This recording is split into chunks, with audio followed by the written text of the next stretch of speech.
So this word entrepreneur, it has a very simple definition, and this is my favorite definition of that word.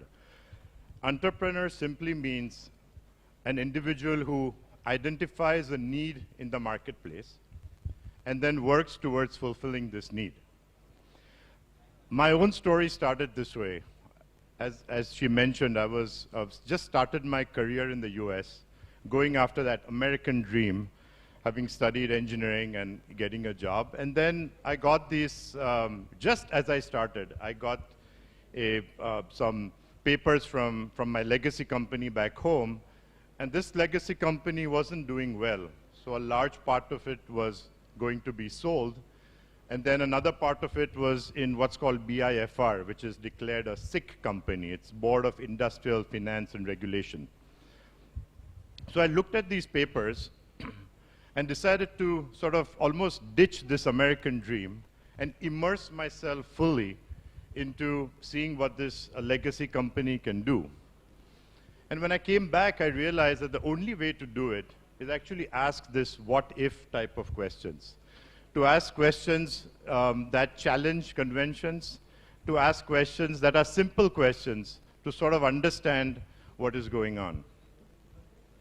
The BIFR company was my first foray into seeing what can be done, because this was SIC, and if there were 300 employees, and if something wouldn't work, it would be completely out of the world, because it would die.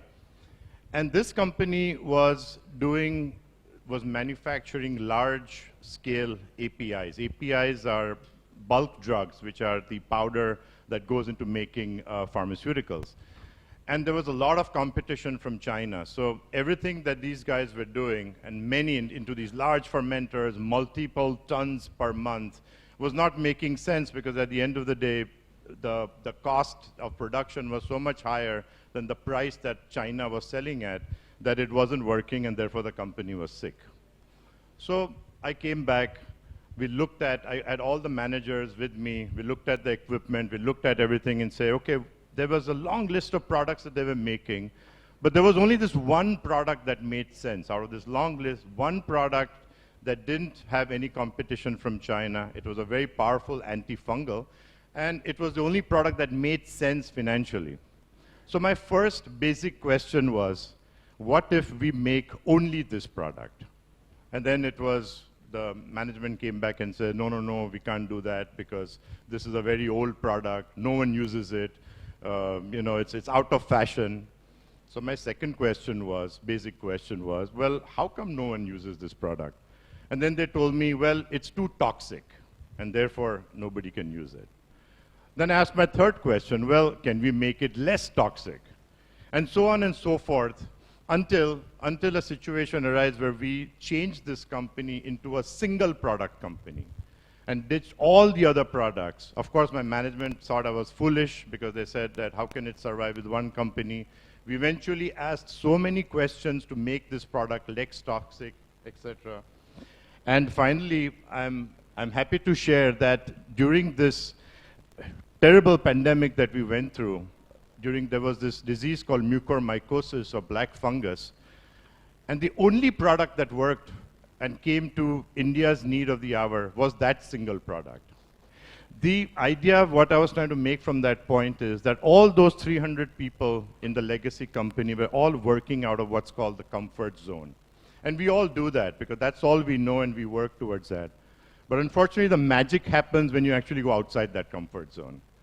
And to do that, you need to ask these what-if and challenging questions, challenging conventions and basic questions.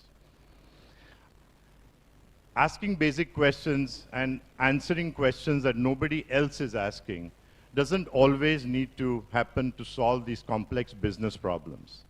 It can also be for everyday life or every project that you do. For instance, as this legacy company, as it started, and as someone mentioned, I had the opportunity to build many manufacturing plants. These were plants that were made ground up. And typically what happens is that you give an architecture firm the the work to do this plant, and you tell them this is my product, this is the capacity I require, this is the space I have, this is my plot of land, etc., etc. And they draw these gorgeous lines, and they give you this whole plan, and then they give it back to the management, and the management reviews it. Everything looks so nice. This is the plan. This is the how much money is going to cost. This is the time frame, etc., etc. Right? And then it comes to me, sir. This whole plan is approved. Let's go. But here is the problem. The problem is, which part of India looks like that white piece of paper? I mean, unless you're in the middle of the white run of Kutch, which I wasn't, the outdoor reality is something like the next photo, and these are actual photos, right? So I said, this is not acceptable because all your lines are cutting through all my trees, and on top of that, they had a plan where you cut all the trees, make it look like that white piece of paper, and then you landscape to make more trees over there. I said, this is ridiculous. We don't want to cut any trees. And I said, I went back to them and said, you give me a plan that you change your margins and do whatever it is. So there was a lot of resistance initially saying, no, we can't do that because that would mean you would have to change the gradient of this line and change the space of this, this building, etc. Finally, out of a lot of grumbling and rumbling with my whole team, we said, even if a line is not straight, because when a line is straight on a small white piece of paper, which is A4 size, you notice you notice the mistake because it doesn't go straight. But when you have a 50, 60,000 square feet space, although naked eye is not going to check whether that line is straight or not straight. As a result, we saved almost all the trees. Almost all the trees. Thank you. The point I was trying to make is that even a simple question that would have, and I see this all the time, right? I see it all the time that people, you go out and everything is cut first and then you build on it and everything. Even a simple question can save these 80, 100, 50-year-old to 100-year-old banyan trees. Okay.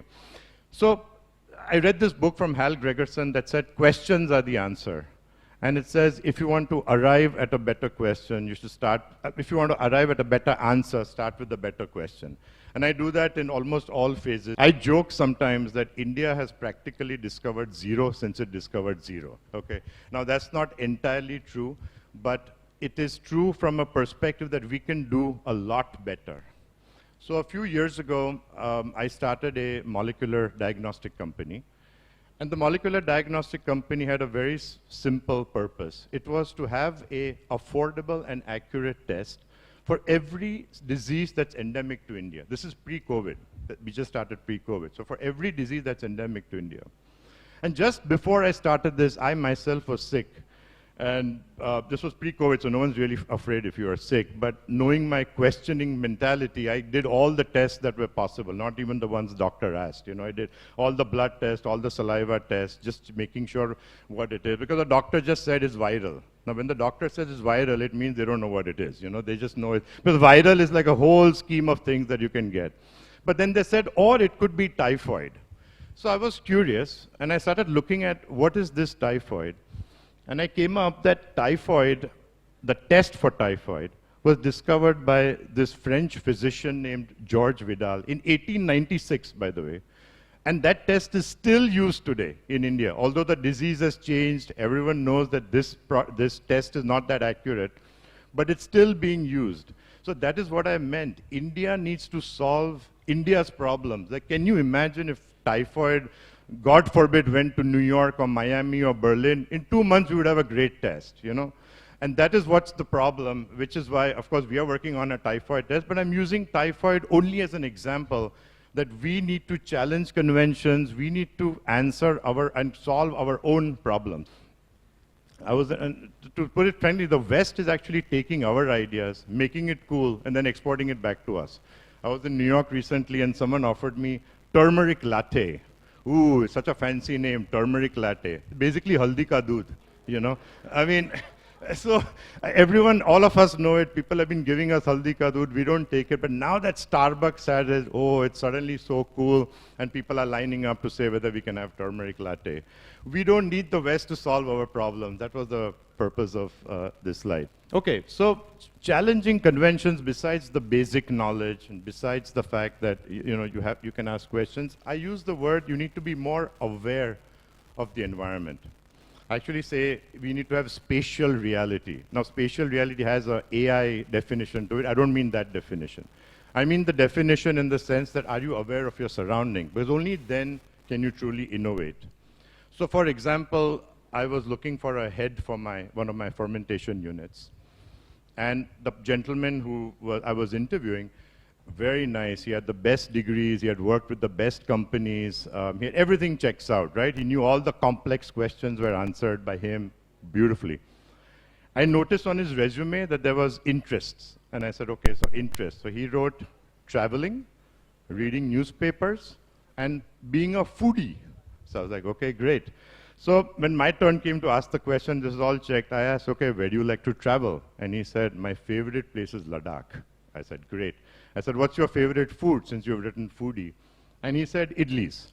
So I said, great, idli is a fermentation product. He's coming for the fermentation thing. So I asked a very simple question. Would the process of making idlis change if you made it in Ladakh? Okay. So, of course, all my managers rolled their eyes and said, this is a very trick question. I said, why is it a trick question? He himself said he loves idlis, and he himself said he loves going to Ladakh. Of course, he didn't have an answer. He joked. He said that I only eat idlis and I only love to travel, but I have no idea how the process is. That's what I was trying to say about this spatial reality. We hired him, but we said the day you join, you please come back and tell us what process you would change if you were to make this in Ladakh, which is a cooler climate. And he answered very sweetly that yes, he would incubate the dal and rice, maybe towards a warmer place near a heater or something, and get the same temperatures. So again, questions are the root of innovation. If you can't explain, this is what Albert Einstein said, if you can't explain it to a 6-year-old, you probably don't understand it yourself. I have 2 children, and a little bit on the education, like how do you get people to ask questions, and what happens? Of course, our education system is fantastic. We've got the best people everywhere. But what is happening sometimes is that I feel that we are missing this central theme of the chapter. What I mean is that, I have someone in 10th standard, my daughter, and I have someone in 5th standard who is my son. And if you look at the central theme, so they were looking at alcohol in chemistry, and the main chapter was working on ethanol. Ethanol is the best known organic compound, okay, the best known. But somehow the kids know that they are not going to ask about ethanol. In the case of my son, they were learning about animal cells. And you see this big nucleus. They know that they're not going to ask about the nucleus. Why? Because that's too obvious. So my solution was, I know the grading system, you can test it when I actually spoke to the teachers about it. I said, why don't, in 2 weeks' time, why don't you have one open book, it's not even a graded exam, where you just talk about the basis of the chapters. And that way, at least I know, or at least the people would know that for the basic science is understood really well. And then you can go and ask everything. So in my son's case, instead of the nucleus, they asked about the Golgi apparatus. Okay, now there's nothing wrong with the Golgi, it's very important. Or in the case of ethanol, they ask about esterification, because that's a side, there's nothing wrong about it, but I want to ensure that the basic chapter, the central theme of the chapter is well understood. In the same interview question, I ask simple questions like, what do you breathe? And the answer sometimes is oxygen.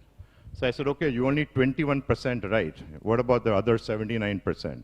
And they're questioning. This is, again, going back to that same spatial reality, awareness, basic understanding of science. Jennifer Doudna won a Nobel Prize because she challenged the conventional thinking on RNA. That's it. That's how she started. She won a Nobel Prize. And there's a beautiful technology with that people are using in the molecular space called CRISPR. The human genome is fully deciphered, fully. The protein structure, every protein structure, artificial intelligence has finally deciphered also.